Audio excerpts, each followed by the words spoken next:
Don't tell people what you know. Right. Keep them poor. But, you know, unfortunately, the poor will always be amongst us because it starts up here. It's in their words, you know, and the words become flesh. But when they say, I can't afford it or I can't do that, they become what they say. And I made so many people, I can't afford it. You think I'm made of money? My PhD dad, he says, what do you think I am, made of money? I can't afford that. And my rich dad would say, that's why he's poor. Poor people say, I can't afford it, I can't do that, I don't have time. Because this is an escape. It's an escape, you know what I mean? It's easy to say, I can't afford it. Oh, I'm too tired. Oh, I can't go to the gym. When you could go to the gym, but no, I can't.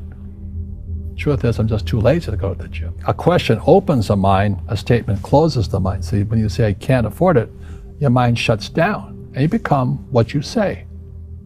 But the thing is that we become creatures of our own habits. And until we break the habit, we don't change. Poverty is passed on. It's taught in your families. And middle class is taught in families. And so the people right now who are sitting at home, who are struggling financially or worried about money or unhappy, they may be making a lot of money, but unhappy with what they're doing, it was probably taught to you. You know, your superego was taught, get a job, work hard, or you'll never be rich, or the rich are evil, or whatever. If you're poor, you'll always be poor. Just like most pro athletes, you know, they make millions of dollars, and what 65% are bankrupt 5 years later. It's because they come from poor families. Now you tell them that, they get very angry at you. It's not, it's the rich fault. You know, it's you guys ripped me off, and government ripped me off. But unfortunately, it's passed down genetically.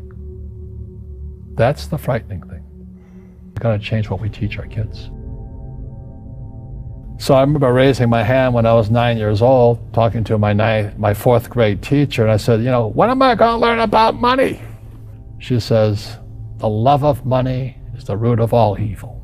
We don't teach money at school. I said, why not? And she couldn't answer me, and she got very flustered. She says, go ask your father. He's my boss. So my father was the head of education, PhD, all that stuff. I go home and ask him, I said, why don't we learn about money in school?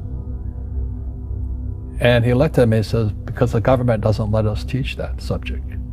The government tells us what we can teach and what we can't teach. And I thought that was strange. And I said, but aren't we going to school to learn about money? He says, no, your job is to get a job. I said, but you get a job to earn money. He goes, no, you're supposed to just get a job. And I went, no. Isn't the purpose of a job to earn money? He goes, you're correct. I said, so why don't I just learn about money? I can skip the job part, you know? And he got flustered and he said, look, if you want to learn about money, why don't you ask your best friend's father about money? So I asked him. He says, because Mike's father is an entrepreneur. And I said, what are you? He says, I'm an employee. I'm a government employee. And I went, oh. What's the difference? He says, the difference is an entrepreneur must know about money, or they're no longer entrepreneurs. And he says an employee doesn't have to know anything about money, because the government will take care of them, the company will take care of them. Money on one condition, and that condition was he would never pay me. He says, the moment I pay you, you think like an employee. He says, that's the trap. Entrepreneurs work for free. And now I'm 9 years old, my head's cracking in half. He says, you never want a paycheck. You understand that, kid? I said, okay, I got it. And he says, well, how do I make money? He says, that's what entrepreneurs figure out. It's like a cat, you know, which comes first, a cat or the cat chasing its tail. And I said, so how do I learn about money? So he would just break out a Monopoly game board. So I would work for free. I'd pick up cigarette butts, and he had hotels and restaurants, and I would clean and do menial tasks. And as I got older, I started getting into office work and marketing and accounting, and I was an apprentice basically, but I always worked for free. He says that the moment you accept a paycheck, your brain goes dead. As long as you're hungry, you'll think. And he was a great, great teacher. You see, most teachers in school They're out of ethics. They teach subjects they themselves don't practice. A fake teacher is somebody who just wants a job and they'll teach anything. They teach how to shine shoes if you pay them more money. But they really don't know what they're teaching. For example, my calculus teacher, went to military school in New York, and I asked the teacher, I said, I'm in my 3rd year of calculus now. I said, am I ever going to use this stuff? He goes, no. Said, why do you teach it? He says, because I get paid. I said, do you ever use it? He goes, no. And that's why, you have to, in life, one of the things I suggest to people, you got to find a real teacher versus a fake teacher. And a fake teacher is somebody who doesn't do what they teach. And a real teacher is doing what they teach every day. School systems are making our students weaker. So in school, they have these things called now trigger effects. So you can't, as a teacher, you can't say anything that might upset the student.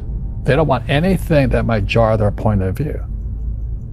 So if I went into school, I'd be thrown out because I threaten them. And to me, isn't school about opening your eyes and minds to new ideas? But that's now out of the system. So everybody's got to be PC, politically correct now. And it's killing us. It's killing the brains of our kids. They're going backwards. But in their minds, they're more enlightened. If I didn't have ideas that shook me, I wouldn't learn anything new. But now these trigger mechanisms, we're actually making our students weaker in school. My success comes from spirituality, not finance. You see, people say, well, why don't you give the poor money?